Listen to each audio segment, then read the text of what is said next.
지수가 좀 조정을 보이고 있습니다. 지금 시가총액 상위 종목 가운데서는 사실 제가 이제 앞서서 이야기를 하려고 했는데 시간이 부족해서 말씀을 못 드렸던 보면은 여러분 어제도 그렇고요. 오늘도 그렇고요. 저 PBR 그러니까 그 거래소에서 그리고 지금 제가 알기로는 한국기업 거버넌스 포럼에서도 정보 관련한 이제 관계자분들께 서한을 보낸 걸로 알고 있습니다. 이제 이것을 간과하지 말고 계속해서 시장에서는 지켜봐야 한다라는 포인트로 삼아볼 수 있겠는데 지주사 관련한 기업들이 좀 상승하고 있는 모습들이 눈에 띄고 있고요. 특히 오늘 GS 같은 경우에도 6% 물론 이런 정유주 모멘텀이 붙어 있겠죠. 그리고 HD 현대 그리고 오늘 증권주 가운데서는 미래에셋증권 그리고 일부 종목 가운데서 오늘 현대기아차도 상승 출발했는데 현재 구간에서는 다시금 하락 전환을 했네요. 그러나 시장에서는 계속해서 관심을 이쪽보다는 반도체 쪽으로 관심을 갖고 있기 때문에 이에 대한 시장 대응 하나씩 좀 열어보도록 하겠습니다. 지금 보면 중소형주 같은 경우에는 약간 희비가 엇갈리고 있는 것 같아요. 일부 종목들은 강하게 상승을 하지만 다른 반도체 중소형주는 좀 심하게 낙폭이 좀 늘어나고 있는 종목도 있는데 좀 많이 나아졌습니까? 네. 아무래도 이제 많이 오르다 보니까 뭐 예를 들어서 어제도 하나마이크론이나 이오테크닉스 같은 종목 중에 조금 이제 투머치하게 오른 부분이 있어서 과하게. 뭐 이제 이런 것들이 당연히 이렇게 올랐기 때문에 당연히 빠지는 것도 맞다 싶고 사실 이제 반도체 결국 어떻게 접근해야 되나 지금 계속 주요 관건인 것 같은데 내가 정말 이렇게 트레이딩에 자신이 없으면 어차피 삼성전자, SK하이닉스, 뭐 한미반도체 위주로 더 갈 상승 여력이 남아 있기 때문에 차라리 오늘 뭐 오후장까지 보시면서 조금 더 빠질 때 이런 대형주 위주로 접근을 하시는 게 오히려 조금 더 마음이 편하지 않을까 하는 생각이 듭니다. 네.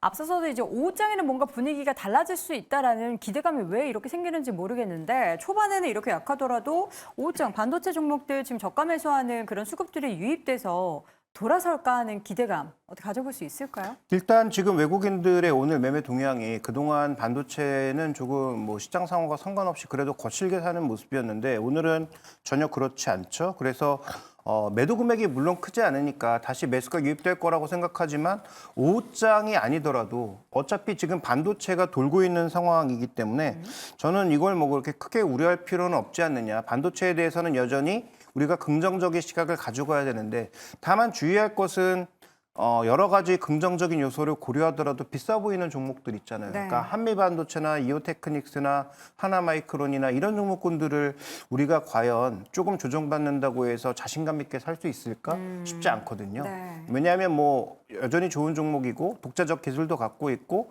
계속 봐야 되는 종목이긴 하지만 쉽게 손이 나가긴 어렵다라는 거고요. 그렇죠. 저는 그런 차원에서 봤을 때 이제 그럼 뭘 할 건가가 아까 말씀을 잠깐 드렸는데 신규 공장이 더 필요할 것 같다라는 얘기가 당연히 나오지 않겠습니까? 공장. 그러면 신규 공장과 관련된 종목군들에 대한 관심을 높여갈 수밖에 없다. 그래서 뭐 그동안 후공정만 봤다면 전공정도 좀 봐야 될 것 같고요. 네. 그다음에 반도체 ETF 같은 걸 통해서 반도체 전반에 투자하는 전략도 여전히 나쁘지 않을 것 같고요.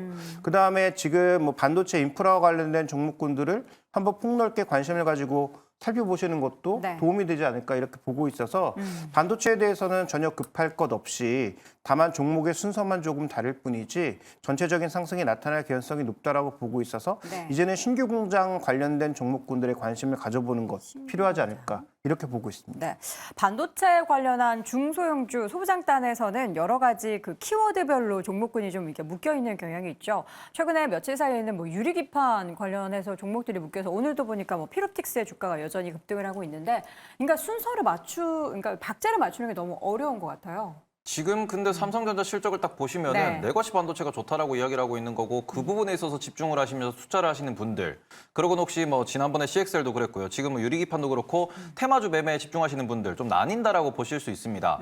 그래서 그런 부분에서는 그저 유리기판 같은 경우에는 최근에 이렇게 반도체 소부장들이 특히 한미반도체라든지 HPSP가 조금 꺾이면서 그 부분에서 수급적 매매가 좀 넘어갔다라고 이해하시는 게 좀 좋을 것 같다라고 말씀드리고 싶고 네. 상용화 2017년일지 8년일지 2030년일지 모릅니다. 유리기판 같은 경우에는 아직까지 제대로 기술이 개발이 완성된 것도 아니기 때문에 그런 부분에서는 유리기판은 테마주다라고 좀 보셔야 될 것 같고 오늘 같은 경우에는 장 초반에 쏜 종목들이 있습니다. 어떤 종목들이냐 그러면은 솔브레인이라든지 아니면은 뭐 원익 QNC, 원익 머티리얼, 동진세미캠 이런 기업들 보시면은 우리가 레거시 반도체라고 부르는 DDR 우리 메모리 반도체라고 부르는 그런 업종에 있어가지고 전통적인 기업들이 양전을 했다가 지금 좀 밀리는 모습을 보이고 있습니다. 이건 무슨 소리냐 그러면은 삼성전자 실적을 보고 난 뒤에 그러면 진짜 반도체가 바닥을 찍고 지금까지 못 갔던 종목들이 올라올 수 있겠구나라는 기대감에 소부장에 대한 매수가 좀 몰렸다라고도 볼 수 있는 부분이기 때문에 지금 같은 경우에는 내가 반도체 소부장을 지금부터 투자를 하겠다라고 하면은 이런 부분들을 보시는 게 맞다. 이런 소부장, 지금까지 우리가 주목받지 못했던 기업들에 대해서 조금 집중하시는 게 맞지 않나. 이렇게 말씀을 드리고 싶습니다. 네, 반도체 관련한 종목들의 하락 때문에 지수가 좀 빠진다라고는 볼 수 있는데 지금 다른 업종으로 좀 눈을 돌려서 반도체 외에 다른 섹터에서는 좀 우리가 대응해 볼 만한 그러니까 신규 접근해 볼 만한 섹터는 없는지가 궁금한데 김태성 교수님 네. 어떻게 보십니까? 일단 뭐 AI 생태계가 확장이 되면서 지금 굉장히 많은 산업들이 AI 이 서버 혹은 데이터 혹은 반도체 칩의 이제 수요가 늘면 같이 성장할 것이다라고 이야기했던 것들 중에 네. 뭐 대다수가 이제 전력 인프라가 이제 굉장히 많죠. 변압기, 전압기, 전선, 뭐 신재생 에너지 저는 이렇게 포괄적으로 좀 보시는 게 가장 좋지 않을까라는 생각이 들고 있고 여기에 이제 또 전선주도 같은 경우에는 어제 시간에서 굉장히 강했고 오늘도 여전히 지금 좋은 시세를 좀 보고 있다 보니 이쪽도 우리가 한번은 체크를 좀 해봐야 될 때가 되지 않았나라는 의견 한번 드려보면서 네. 결국 이제 실적인 것 같아요. 그러니까 지금 삼성전자도 모든 악재, 모든 변수, 모든 변동성을 이 실적 숫자로 좀 돌파를 하고 있는 상황이다 보니까 작년 한 해 동안 농사를 잘 못 지었다 하더라도 올해 이제 농사 잘 지어서 이제 숫자를 좀 찍어낼 수 있는 쪽에 저는 더 집중을 했으면 좋겠다라는 의견 한번 들어보며 네. 지난 3분기, 4분기 같은 경우에는 HBM 기준에 이제 후공정 쪽에 너무 이제 우리가 집중을 했다라고 했다면 일단 올해 이제 상반기 같은 경우에는 기존에 가지고 있던 이제 재고도 소진이 됐고 재고가 소진이 됐으니 제품 가격이 올라가는 것이기에 전 전공정도 꼭 한 번씩은 체크를 하셔야 되고 전공정 쪽에서 저는 실적이 좋은 쪽은 아직까지 이제 주가의 상승 어떤 이 룸 자체가 좀 많이 남아있지 않았나라는 어떤 의견 기업이에요? 들어보도록 하겠습니다. 일단 개인적으로는 지금 이 PSK를 보고 있고 PSK. 그리고 이제 테스라고 하는 기업도 이제 저는 괜찮다 생각이 들고 있고 꾸준히 올라왔지만 네 그리고 이제 가장 저희 탑픽은 결국엔 원익그룹주가 삼성전자의 오늘도. 이제 밸류체인에서 가장 큰 원래 수혜를 받았어야 마땅한데 네. 일단 주가가 많이 못 올라갔던 부분들이 이제 수급이 원활하게 돈다라고 하면 저는 기대해 볼 만하다라는 의견 들어보도록 하겠습니다. 제 지인이 삼성전자에 다니고 있거든요. 근데 이 원익그룹주 이야기를 많이 하더라고요. 회사에서도 정말 많이 보인다고 해요. 근데 그만큼 이제 수혜를 받았어야 되는데 지금 정도의 주가 움직임을 보면은 덜 올랐다. 전체 그룹주를 모두 말씀을 하시는 거죠. 네. 뭐 제가 잠시 네. 끼어서 죄송한데 그럴 수밖에 없는 게 원익그룹이 삼성 때문에 흑자가 났다가 적자가 나는 기업이니까요. 그러니까 삼성전자 가동률이 떨어지면서 원익그룹 전반적으로 다 적자로 돌아섰죠. 네. 그러니까 일부 소재주 정도로 제외하면 원익 IPS 같은 경우에는 적자 폭이 생각보다 증권사들 예측치보다 훨씬 더 나쁠 정도로 실적이 안 좋아졌거든요. 그러니까 삼성전자가 결국 가격 회복되면서 가동률을 올리면 자연스럽게 올라갈 수밖에 없고요. 그다음에 삼성전자가 최근에 피를 섞은 종목군들이 꽤 많지 않습니까? 네. 원익그룹은 예전에 섞었고 SNS텍이나 FST 같은 경우에도 펠리클이나 이 EUV 소재 쪽을 축으로 해서 일단 피를 한번 섞었고 네. 그다음에 레인보 로보틱스는 또 미래산업 관점에서 또 피를 섞었고 이런 종목군들이 꽤 있기 때문에 그런 관점에서 종목군들의 흐름들을 좀 같이 보실 필요가 있다. 그래서 원래 뭐 김태성 이사님 다신 내용인데 제가 좀 끼어들었는데요. 일단 원익그룹이 많이 보이는 건 네. 삼성그룹과 삼성그룹 자체가 삼성전자 자체가 반도체에서 좀 더 소재나 장비를 자신의 어떤 품 안으로 끌어들이려고 노력하는 중에 하나의 방편으로서 기존의 세메스에서 원익그룹이라든지 그다음에 뭐 이런 쪽으로 계속 영역을 넓혀가고 있는 중이다 이렇게 봐야 될 것 같습니다. 네. 자, 오늘 반도체 얘기 말고도 다른 섹터도 살짝씩 좀 짚어보도록 하겠습니다. 앞서서 잠깐 언급했었던 현대기아차, 현재도 다시 낙폭을 줄여가는 모습이 보이고 있죠. 현대차가 지금 거의 약보합권까지 올라와 있고요. 기아 같은 경우에도 지금 계속해서 양봉 전환하려고 노력을 하는데 1%대 조정을 받고 있습니다. 반도체 쪽에 있어서 너무 부각되다 보니까 현대기아차가 좀 상당히 소외를 받은 그런 상황인데 현대기아차 어떻게 모멘텀 없습니까? 아직 살아있는데 아무래도 반도체 수급이 이제 너무 세다 보니까 네. 최근에 좀 조정이 많이 나왔죠. 이제 현대차가 한 달간 주가가 한 10% 가까이 빠지고 이제 기아는 한 15% 가까이 빠졌는데 이제 이 기간 동안에 코스피가 한 4% 가까이 상승했다는 점을 고려했을 때 조금 많이 빠진 부분이 있습니다. 그래서 오늘 이제 오전에 반도체 살짝 빠질 때 이쪽으로 수급이 이동했다가 다시 좀 이렇게 주춤하는 모습을 보이는 것 같은데 뭐 그래도 이제 밸류업 기대감이 주춤해지긴 했지만 그래도 5월에 다시 이야기가 나올 거기도 하고 네. 이제 반도체 업종 쏠림이 조금 더 이제 수급이 분산이 된다면 다시 이쪽으로 갈 수 있는 부분이고 그리고 이제 최근 전기차 투심이 너무 악화되다 보니까 다시 또 하이브리드 차에 좋은 얘기가 나오고 있죠. 그쵸. 그래서 오늘 코리아 FT도 이제 좋은 흐름을 보여줬던 것 같은데 이렇게 자동차 업종도 어쨌든 이제 다음 달 기업 밸류업 프로그램 공개되면서 다시 이제 부각될 가능성이 있으니까 네. 이제 반도체 조정 나올 때 이 부분도 같이 보시면 좋겠습니다. 제약바이오도 잠깐 좀 봐주세요. 지금 삼성전자제약이 오늘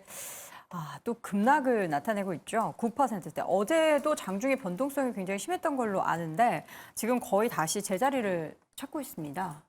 근데 제약바이오 업종은 뭐 대부분 경험해 보셔서 아시겠지만 이거 주기별로 쭉 살펴봤을 때 보통 학회를 앞두고 강세를 보이다가 학회 구간에서 정말 성과를 내는 한두 종목을 제외하고는 원래 차익 실현 매물이 나오는 게 일반적입니다. 네. 그래서 보통 연초에 한번 떴다가 4월 달 부근에서 또 한번 움직임 보이고 그다음에 9월 달 이전에 한번 또 움직임 보이다가 조정받고 이게 이제 계절적으로 보면 반복되거든요. 그러니까 주가가 계속 이렇게 춤을 춘다는 게 아니고 상승 추세를 보인다고 하더라도 그 상승 추세 내에서도 항상 학회를 중심으로 1, 네. 4, 9, 뭐 12 이 정도 학회를 중심에 둔 계속 사이클이 나타나고 있다는 거겠죠. 그래서 그 학회에 누가 이번에 들어가느냐 계속 리포트가 나오지 않습니까? 그래서 이번에 이제 가장 많이 떴던 종목군들이 그 학회에 포함되어 있거나 아니면 학회와 상관없이 자신들의 어떤 모멘텀을 나타내면서 주가가 엄청나게 강세를 보였기 때문에 어느 정도의 주가 조정은 감내해야 되는 상황이었는데 뭐 삼천단 제약은 루머라고 하지만 어쨌든 안 좋은 얘기가 돌면서 한번 변동성이 있었죠. 그렇죠.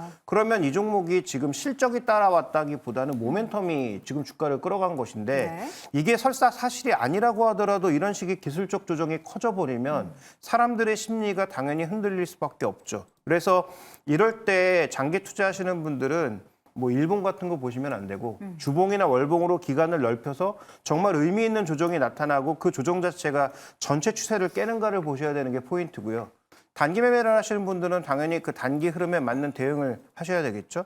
그다음에 지금 제약바이오 업종의 전체적인 흐름은 아무래도 이렇게 금리가 다시 출렁일 수 있는 구간에서는 조정이 좀 커질 수 있는 부분이니까 네. 많이 오른 종목군들은 단기적으로는 조금 주의가 필요하다 정도로 말씀드리고 싶고 그런데 정말 뭔가 성과를 내는 기업들은 결국 다시 돌아올 겁니다. 네. 그래서 뭐 큰 우려를 하시기보다는 적어도 뭐 4월 정도의 구간에서는 금리가 올라가는 구간에서는 단기 변동성이 늘어날 수밖에 없다 이렇게 보시는 게 현실적일 것 같습니다. 네, 오늘 반도체뿐만 아니라 전반적으로 시장이 좀 조정세를 보이고 있는 가운데 대응 전략에 대해서 간략하게 짚어봤는데요. 현재 코스피가 좀 낙폭이 조금 더 늘어나고 있다는 거, 1%대 하락세 보이고 있다는 거 다시 한번 확인해 보시고요. 저희 한 줄평 내용 체크해 보겠습니다.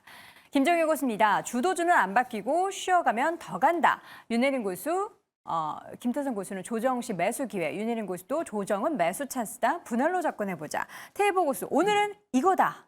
뭐가 이거예요? 뭐예요? 저거 PD님이 딱 하나를 또 빼셨네요. 네, 뭐, 오늘은 뭘까요? 이거다의 앞에 이자가 하나 더 들어가야죠. 왜 오늘은 이거다라고 이거다. 이렇게. 뭐예요? 약간 남자분들만 아시는 게 있습니다. 뭐 야- 웃으시잖아요. 야한 거예요? 웃으시잖아요. 뭐예요? 안 하도록 하겠습니다. 같이 더러워지고 싶지 않습니다. 자, 오늘 짱탑5 함께하고 있습니다. 이어서 3위 주제 확인해 보시죠.